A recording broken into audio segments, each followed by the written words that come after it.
नमस्कार। विज्ञान, प्रौद्योगिकी, आविष्कार और नवाचार की खबरों के कार्यक्रम ज्ञान विज्ञान में आपका स्वागत है। मैं हूं स्मृति रस्तोगी। आज के अंक में हम बात करेंगे CSIR के भारतीय संवेद औषध संस्थान जम्मू द्वारा आयोजित भारत के पहले लैवेंडर फेस्टिवल की। बताएंगे कैसे स्थानीय युवाओं और किसानों को लाभ पहुंचाएगा उत्तर भारत का पहला औद्योगिक बायोटेक पार्क। खबरें और भी होंगी, लेकिन शुरुआत करते हैं इस अंक की सुर्खियों से। जम्मू के भद्रवा में सफलतापूर्वक आयोजित हुआ भारत का पहला लैवेंडर फेस्टिवल। जम्मू क्षेत्र में पर्पल क्रांति की सफलता को दर्शाने वाले इस आयोजन में सभी स्टेक होल्डर्स ने बढ़ चढ़कर हिस्सा लिया। CSIR भारतीय संवेद औषध संस्थान के निदेशक से खास बातचीत। संस्थान द्वारा उपलब्ध कराए गए विज्ञान और प्रौद्योगिकी हस्तक्षेपों से दूरस्थ क्षेत्रों के जनजीवन में आया है परिवर्तन। कृषि तकनीक स्टार्टअप्स के साथ साथ पर्यटन को भी बढ़ावा दे सकता है अरोमा मिशन। लैवेंडर फेस्टिवल की शुरुआत से उद्योगों, कृषि उद्यमियों, प्रगतिशील किसानों ने जताई उम्मीद। और उत्तर भारत के पहले औद्योगिक बायोटेक पार्क का जम्मू के कठुआ में हुआ शुभारंभ। जम्मू कश्मीर सहित पड़ोसी राज्यों के सामाजिक आर्थिक विकास में मददगार होगा ये अनुसंधान एवं विकास केंद्र।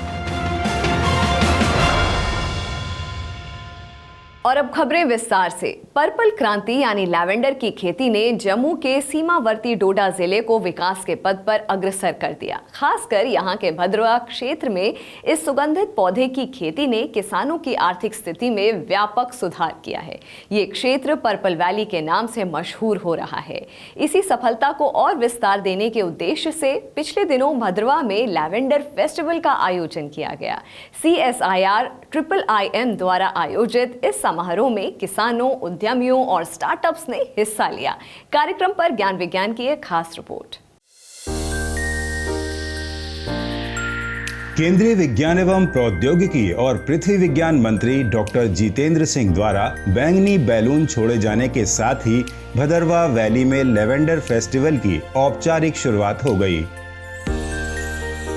जम्मू के डोडा जिले के भदरवा क्षेत्र में CSIR के भारतीय संवेद औषध अनुसंधान संस्थान द्वारा अरोमा मिशन के तहत लैवेंडर खेती की शुरुआत की गई थी।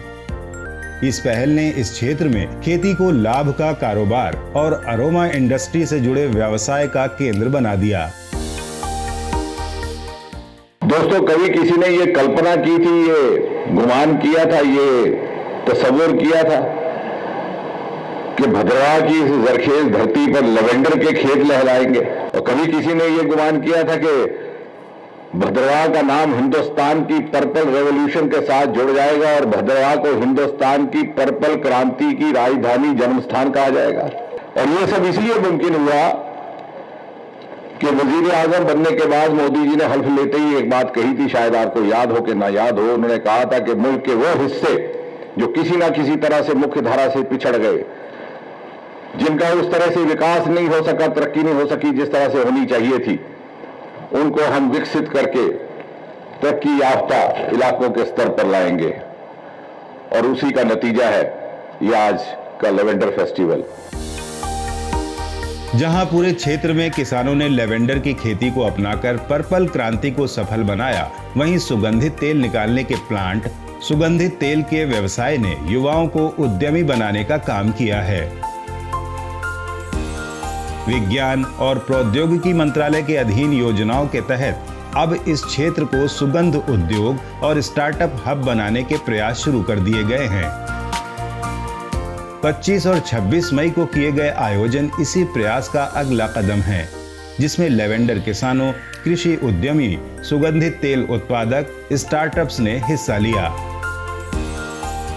IIM द्वारा आयोजित लैवेंडर फेस्टिवल से पहले 25 मई को तेल और औषधीय उत्पादों से जुड़े उद्यमियों, अकादमिक विशेषज्ञों और किसानों के साथ एक सम्मेलन आयोजित किया गया, जिसमें अरोमा मिशन के अंतर्गत लैवेंडर की खेती, प्रसंस्करण और व्यापार से जुड़ी चुनौतियों एवं उनकी संभावित समाधानों पर चर्चा की गई।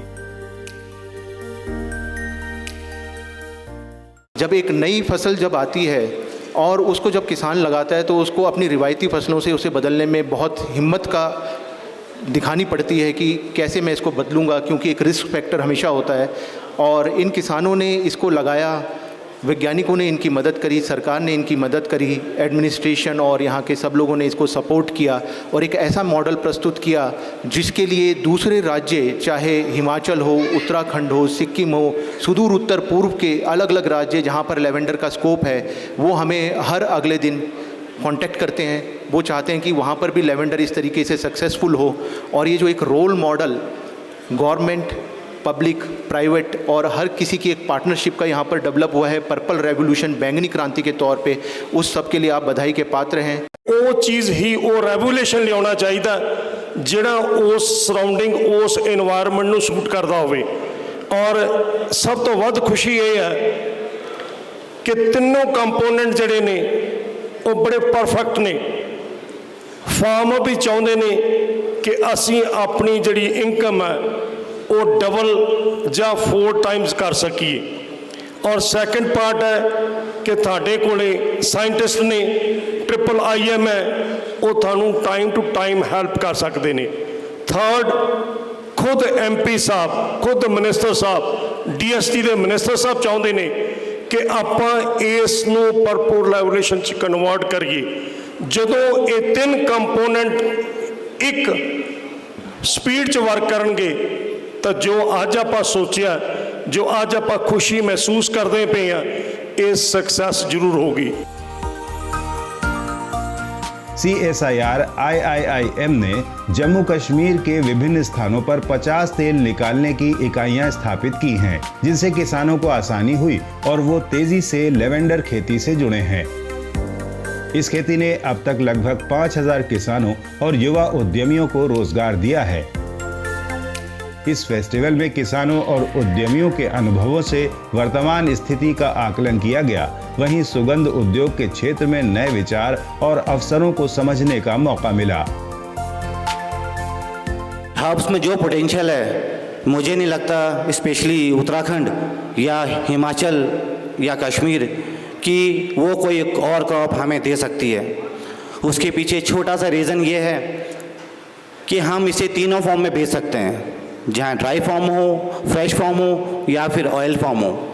हमें मार्केट की तरफ नहीं भागना होता, मार्केट हमारी तरफ भागेगी जिस दिन हम इसे बल्क में करेंगे। अरोमा मिशन के तहत शुरू की गई लेवेंडर की खेती में अपार संभावनाएं हैं, जो इस क्षेत्र के साथ साथ देश की अर्थव्यवस्था को और आगे ले जाने में सहायक हो सकती हैं। इस पहल ने खासकर महिलाओं को सशक्त बनाने का काम किया है। आज कई युवा महिला उद्यमी लेवेंडर के तेल, हाइड्रोसोल और फूलों के मूल्यवर्धन के माध्यम से छोटे पैमाने पर व्यवसाय कर खुद की कमाई कर रही हैं। भदरवा में मिली सफलता के बाद जम्मू कश्मीर के अन्य क्षेत्रों में भी लेवेंडर खेती और उससे बनाए जाने वाले उत्पादों को बढ़ावा देने के लिए संपूर्ण पैकेज उपलब्ध कराया जा रहा है। CSIR IIIM द्वारा 2500 से ज्यादा किसानों और युवा उद्यमियों को कौशल प्रशिक्षण दिया जा चुका है, जो दोनों ही वर्गों को आत्मनिर्भर बनाने का काम कर रहा है।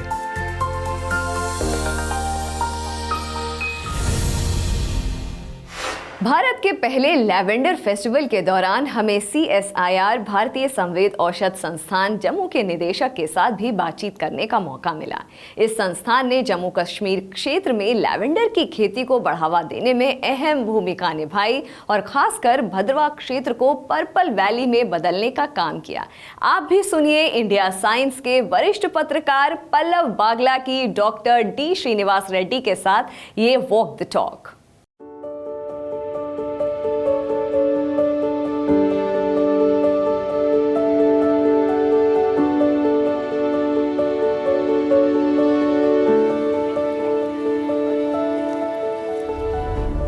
All around me is amazing perfumery of lavender.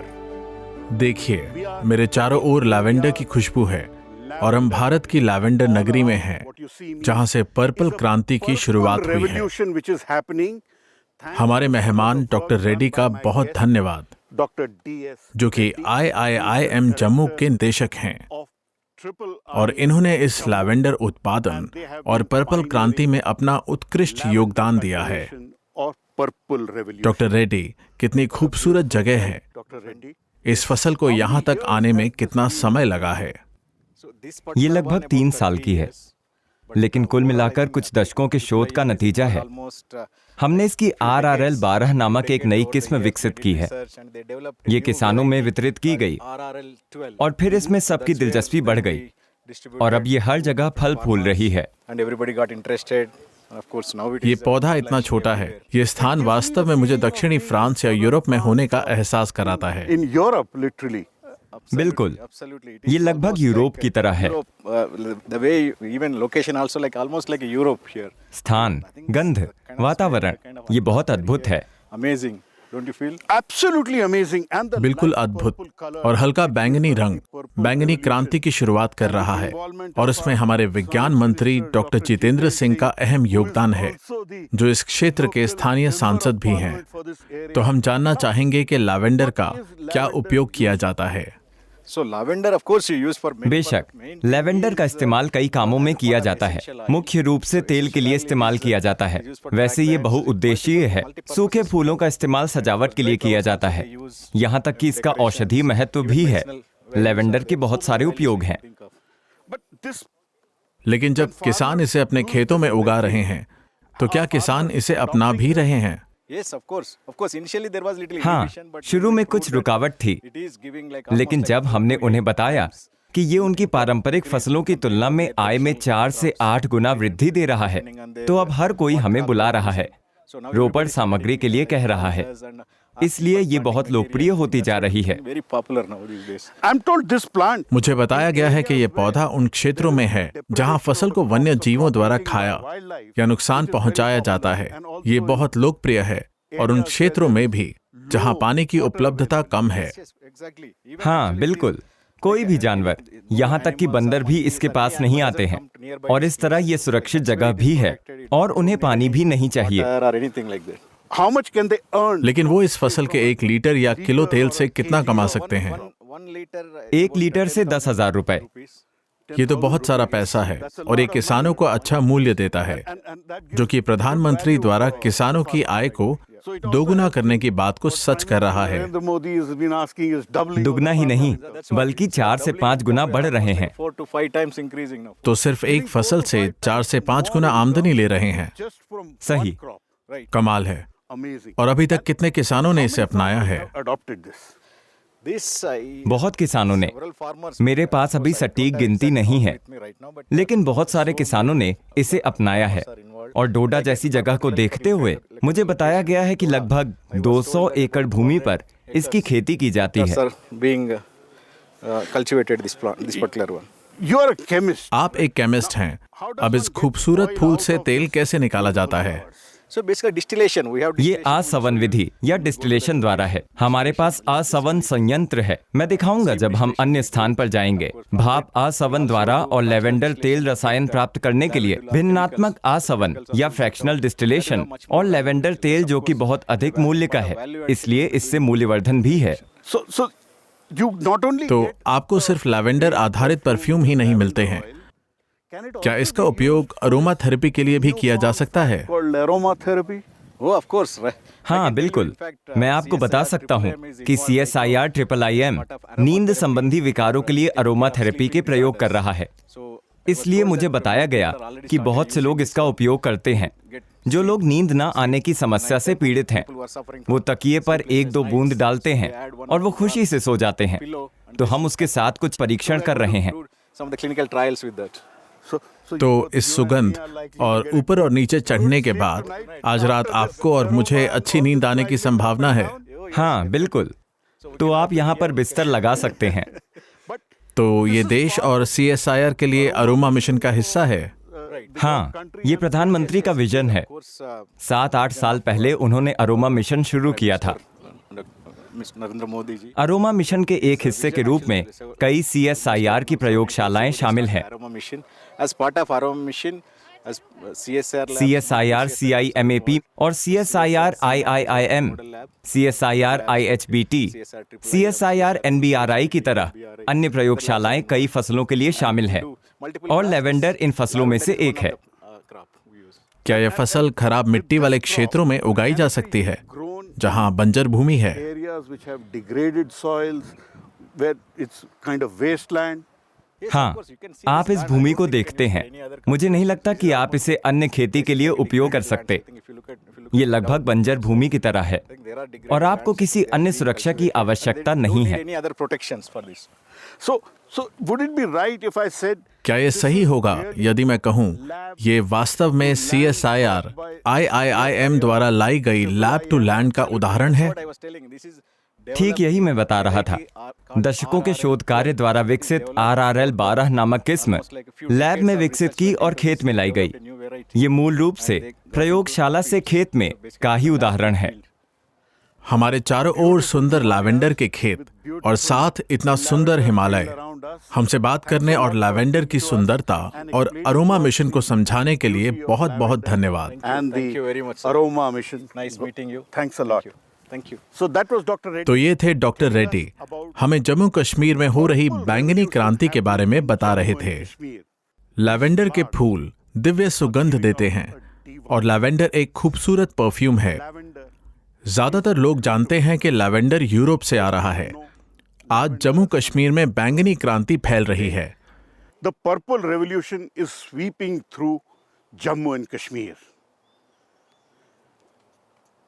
Truly, वास्तव में अगर मैं इसे कह सकता हूं तो ये लैब टू लैंड है, a CSIR laboratory जहां एक CSIR प्रयोगशाला पौधे देती है और किसान इसे उगा रहे हैं। to land इसलिए प्रयोगशाला से जमीन तक और फिर इसे समुदाय में ले जाना, lavender in a big जहां किसान बड़े पैमाने पर लैवेंडर को अपना रहे हैं going to the industry. और समुदाय से ये उस उद्योग में जा रहा है जहां लैवेंडर के तेल का उपयोग हो रहा है। In times to come, it may well become a global और आने वाले समय में उद्योग से ये भारत द्वारा निर्यात की जाने वाली वैश्विक वस्तु बन सकता है।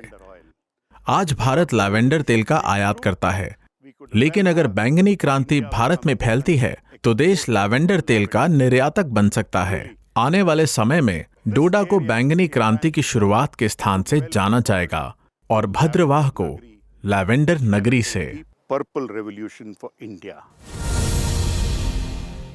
देश का पहला लैवेंडर उत्सव इस क्षेत्र में नई ऊर्जा लाने के साथ साथ सभी हितधारकों को आकर्षित करने में सफल रहा।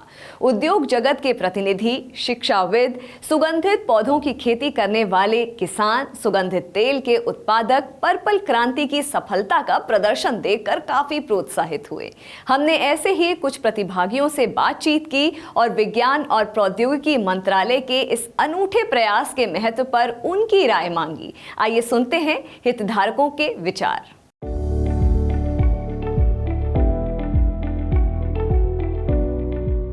Actually, this is like a stepping stone to a variety. वास्तव में ये स्थानीय लोगों के लिए या यूं कहें कि कमाई के विभिन्न अवसरों के लिए पहला कदम है। ये इको टूरिज्म के लिए तो स्वर्ग है।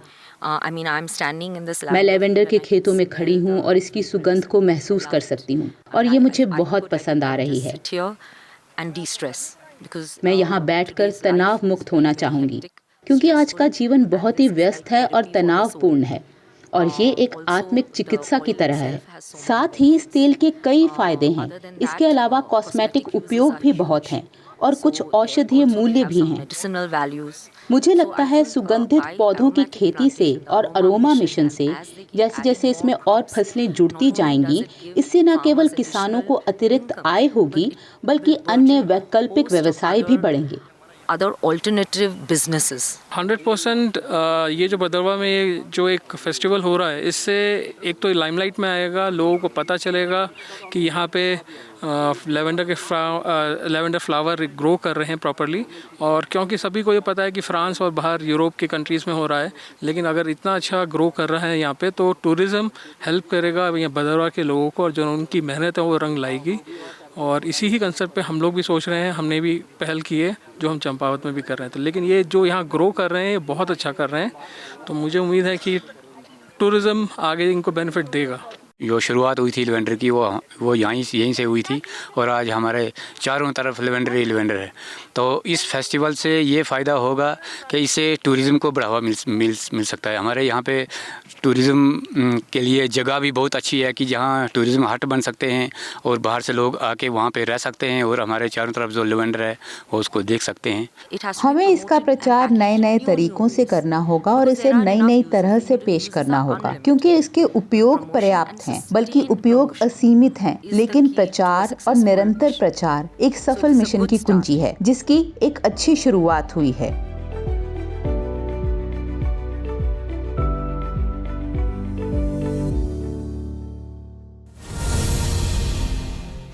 उत्तर भारत के पहले औद्योगिक बायोटेक पार्क का शुभारंभ हो गया। 28 मई 2022 को केंद्रीय विज्ञान एवं प्रौद्योगिकी और पृथ्वी विज्ञान मंत्री डॉक्टर जितेंद्र सिंह की मौजूदगी में बायोटेक पार्क का विधिवत उद्घाटन किया गया। भारत सरकार के जैव प्रौद्योगिकी विभाग और Jammu Kashmir science technology and innovation council के सहयोग से घाटी औद्योगिक क्षेत्र कठुआ में स्थापित ये पार्क इस क्षेत्र में अनुसंधान एवं विकास के केंद्र के रूप में कार्य करेगा और स्टार्टअप्स को इनक्यूबेट करेगा।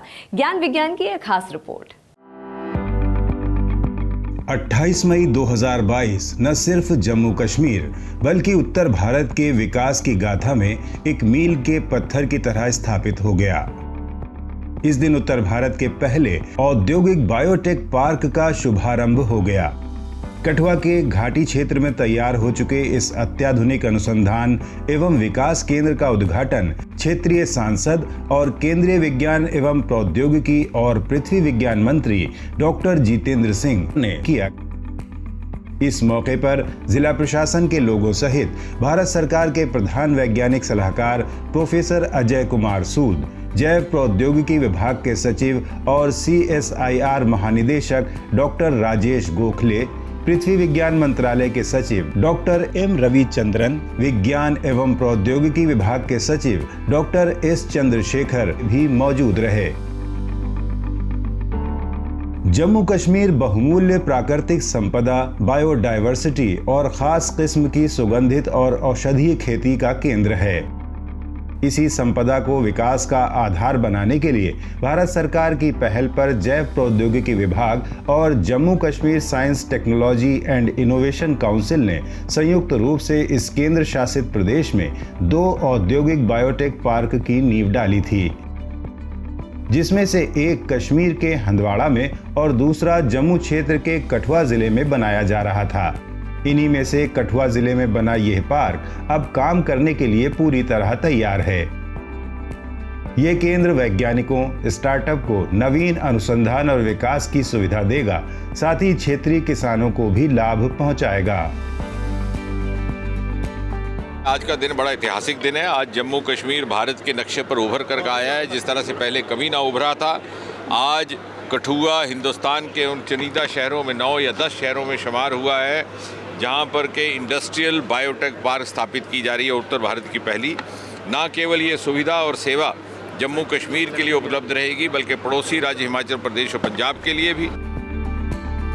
भारत सरकार ने विज्ञान और प्रौद्योगिकी मंत्रालय के जैव प्रौद्योगिकी विभाग के माध्यम से नवीन प्रौद्योगिकियों, बुनियादी ढांचे, मानव संसाधन और उद्योग के विकास को बढ़ावा देकर जैव प्रौद्योगिकी के विकास में तेजी लाने के लिए कई पहल की हैं।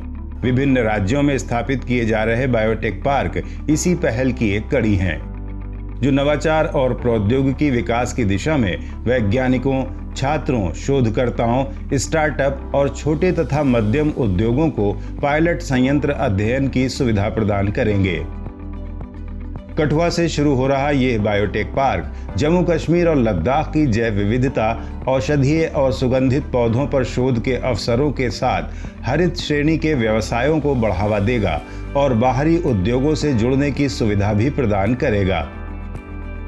Technology, incubation, training and skill development, herbal extraction, analytical lab, plant tissue culture जैसी कई महत्वपूर्ण सुविधाओं के साथ ये बायोटेक पार्क जम्मू कश्मीर और लद्दाख के अलावा पंजाब, हरियाणा और हिमाचल प्रदेश जैसे पड़ोसी राज्यों के कृषि उद्यमियों, स्टार्टअप, किसान और युवा शोधकर्ताओं की मदद करेगा।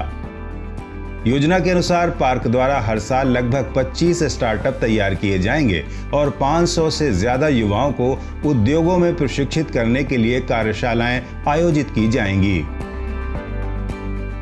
बायोटेक पार्क में प्रदेश में होने वाले औषधि गुणों की पौधों पर अनुसंधान किया जाएगा।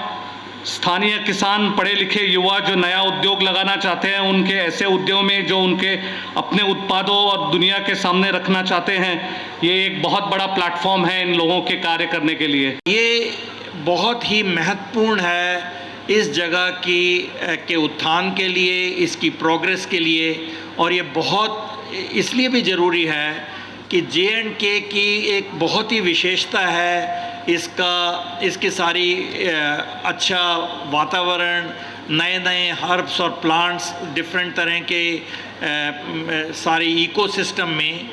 इसके लिए ये biotech park will prove to be a boon for this whole region. इस दिशा में बायोटेक पार्क का कार्यान्वयन संभाल रहे CSIR के भारतीय संवेद औषध अनुसंधान संस्थान ने पहले ही काम शुरू कर दिया है। जम्मू क्षेत्र में पर्पल क्रांति को सफल बनाने वाले इस संस्थान ने जम्मू में तमाम हितधारकों से नवीन विकास के साथ नेटवर्किंग प्रक्रिया शुरू कर दी है और IIIM द्वारा अब तक 1000 से ज्यादा युवाओं को अपनी कार्यशाला श्रृंखला द्वारा तैयार किया जा चुका है। जैव प्रौद्योगिकी ने स्वास्थ्य देखभाल, कृषि, प्रोसेस इंडस्ट्री, पर्यावरण और सेवा जैसे विभिन्न क्षेत्रों में योगदान के साथ दुनिया भर में सामाजिक आर्थिक विकास पर महत्वपूर्ण प्रभाव डाला है। भारतीय जैव प्रौद्योगिकी उद्योग सबसे तेजी से बढ़ती ज्ञान आधारित अर्थव्यवस्थाओं में से एक है और इसके द्वारा भारत की अर्थव्यवस्था को आकार देने में महत्वपूर्ण भूमिका निभाने की उम्मीद है। आज के हमारे इस अंक में इतना ही। ये कार्यक्रम आपको कैसा लगा, अपने फीडबैक और सुझाव देने के लिए आप हमें ईमेल कर सकते हैं। हमारा ईमेल है indiascience@vigyanprasar.gov.in। आप अपनी राय हमें डाक के द्वारा भी भेज सकते हैं। हमारा पता है विज्ञान प्रसार, A50 सेक्टर 62, नोएडा 201309, उत्तर प्रदेश। विज्ञान, प्रौद्योगिकी, आविष्कार और नवाचार से जुड़ी ताज़ा जानकारियों के साथ अगले हफ्ते इसी वक्त इसी चैनल पर फिर होंगे हाजिर। तो बने रहिए हमारे साथ वैज्ञानिक सोच के साथ। नमस्कार।